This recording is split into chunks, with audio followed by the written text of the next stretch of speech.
नमस्ते, मैं हूं आपके साथ जसप्रीत कौर।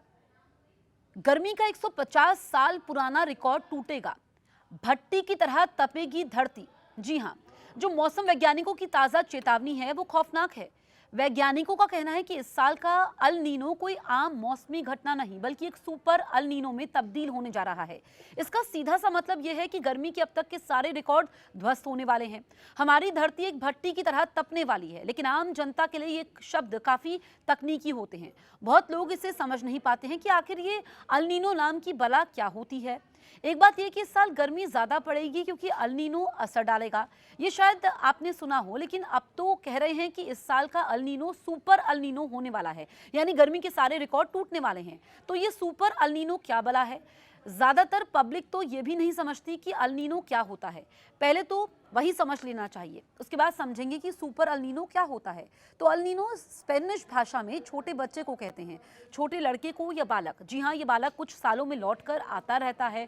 भारत में गर्मी बढ़ा जाता है, तो स्पेनिश में नाम क्यों है? स्पेन का हमारी गर्मी से क्या लेना देना, ये सवाल होगा।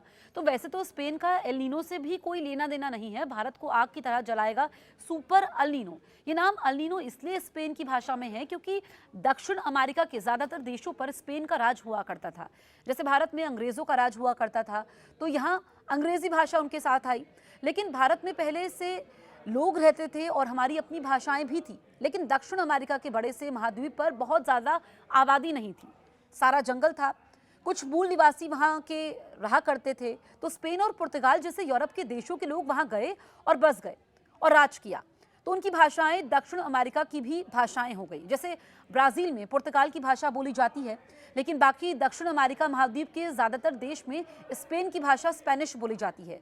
स्पेनिश में छोटे लड़के को कहते हैं एल नीनो। ये नाम दिया गया है मौसम के एक बदलाव को, जो हर कुछ साल में वहाँ दक्षिण अमेरिका के पूर्व के हिस्से में होता है। अब समझने वाली बात यह है कि ये छोटा बालक अगर दक्षिण अमेरिका के पानी में उथल पुथल मचाता है तो भारत में गर्मी क्यों बढ़ जाती है। नक्शे से आपको बताएं कि अल नीनो की ज्योग्राफी तो ज़रा हम आपको नक्शे के ज़रिए बताते हैं कि जो एक तो नक्शा हमें ऐसे देखने की आदत है जिसमें उत्तर और दक्षिण अमेरिका बाईं तरफ होते हैं, यानी पश्चिम में, और ऑस्ट्रेलिया और जापान दाईं तरफ होते हैं, यानी पूर्व में। स्कूल से ऐसे ही देखते आ रहे हैं। और इस नक्शे में दक्षिण अमेरिका भारत के पश्चिम में होता है, लेकिन दुनिया तो गोल है।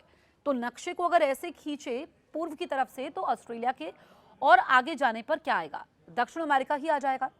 दक्षिण अमेरिका और ऑस्ट्रेलिया के बीच में है साउथ पैसिफिक ओशियन या दक्षिण प्रशांत महासागर, यानी दाहिनी तरफ पूर्व में दक्षिण अमेरिका का किनारा है। पेरू और इक्वाडोर जैसे देश बाईं तरफ, यानी पश्चिम में एशिया और ऑस्ट्रेलिया है। अब भारत इस नक्शे पर बाईं तरफ है, यानी पश्चिम में है, प्रशांत से काफी दूर, हिंद महासागर के पास। सामान्य दिनों में क्या होता है कि प्रशांत महासागर के पूर्वी हिस्से यानी दक्षिण अमेरिका के पास का पानी ठंडा रहता है, वहाँ ठंडा पानी ऊपर आता रहता है, जबकि पश्चिमी हिस्से यानी इंडोनेशिया और फिलीपींस के पास का पानी बहुत गर्म रहता है। हवाएं चलती हैं पूर्व से पश्चिम की तरफ, यानी दक्षिण अमेरिका से एशिया की तरफ। इन हवाओं को कहते हैं ट्रेड विंड्स। यह हवाएं गर्म पानी को पश्चिम की तरफ धकेलती रहती हैं, यानी दक्षिण अमेरिका से एशिया वाले साइड पर गर्म पानी धकेलती रहती है। इस वजह से पूर्व में ठंडा पानी ऊपर आता रहता है, यानी प्रशांत महासागर में दक्षिण अमेरिका की तरफ ठंडा पानी ऊपर आता रहता है और गर्म पानी एशिया की तरफ जाता रहता है। लेकिन हर 2 से 7 साल में कभी कभी ये ट्रेड विंड्स यानी ये हवाएं कमज़ोर पड़ जाती हैं।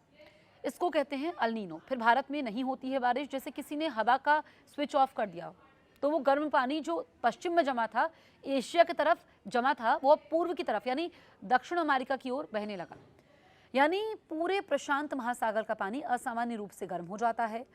और अब देखिए, समुद्र के ऊपर की हवा गर्म हो जाती है, गर्म हवा ऊपर उठती है, बादल बनते हैं, बारिश होती है, लेकिन ये सब वहीं दक्षिण अमेरिका के पास हो जाता है क्योंकि हवाएं इस तरफ चल ही नहीं रही होती है, तो बादल एशिया की तरफ आते ही नहीं हैं, तो वहीं पर बरस जाते हैं। दक्षिण अमेरिका में बारिश ही बारिश हो जाती है। भारत पर आइए, देखिए हमारा मानसून पश्चिम की तरफ से आता है, मुख्य रूप से दक्षिण पश्चिम हवाओं से आता है, मतलब अरब सागर और हिंद महासागर के ऊपर से हवाएं आती है समुद्र के पानी की नमी लेकर, और जून से सितंबर तक भारी बारिश लाती है। अल नीनो होने आपको बताएं कि प्रशांत महासागर में गर्म पानी की वजह से यह हवा का पूरा पैटर्न बदल जाता है, तो वो हवाएं जो भारत की तरफ नम हवा लाती हैं वो कमज़ोर पड़ जाती हैं, ये रास्ता बदल देती हैं। भारत के ऊपर भी बादल कम बनते हैं, आसमान ज़्यादातर साफ रहता है। अप्रैल मई जून के महीनों में सूरज की किरण सीधे ज़मीन पर पड़ती है, कोई बादल छाव नहीं देता, जमीन तेजी से गर्म होती है, खासकर उत्तर भारत, मध्य भारत, राजस्थान, दिल्ली, यूपी, मध्य प्रदेश आदि इलाकों में 2023 में भी जब एल नीनो मजबूत था तो भारत के कई शहरों में तापमान 45 से 48 डिग्री तक पहुंच गया था। मॉनसून कमजोर रहा, बारिश कम हुई, गर्मी लंबी खिंच गई थी। यानी दूर प्रशांत महासागर में पानी गर्म होने से हवा की एक लंबी चेन चलती है जो हजारों किलोमीटर दूर भारत तक असर करती है। एक्सपर्ट्स कह रहे हैं कि एल नीनो इस साल छोटा बच्चा नहीं रहेगा, ये सुपर एल नीनो हो सकता है क्योंकि प्रशांत महासागर में समुद्र की सतह का पानी बहुत तेजी से गर्म हो रहा है।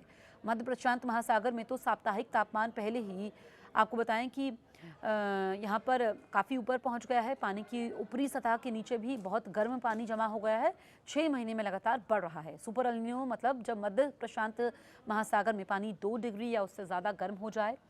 और आप देखिए कि अगर हम देखें कि ये 2 डिग्री तक हो गया तो ऐसा 1950 के बाद कुछ ही बार हुआ है। 1982 में हुआ, 1997 में हुआ था, 2015 में हुआ था और इस साल इसलिए डर है क्योंकि प्रशांत महासागर में पानी बहुत तेज़ी से गर्म हो रहा है, भट्टी बन जाएगी।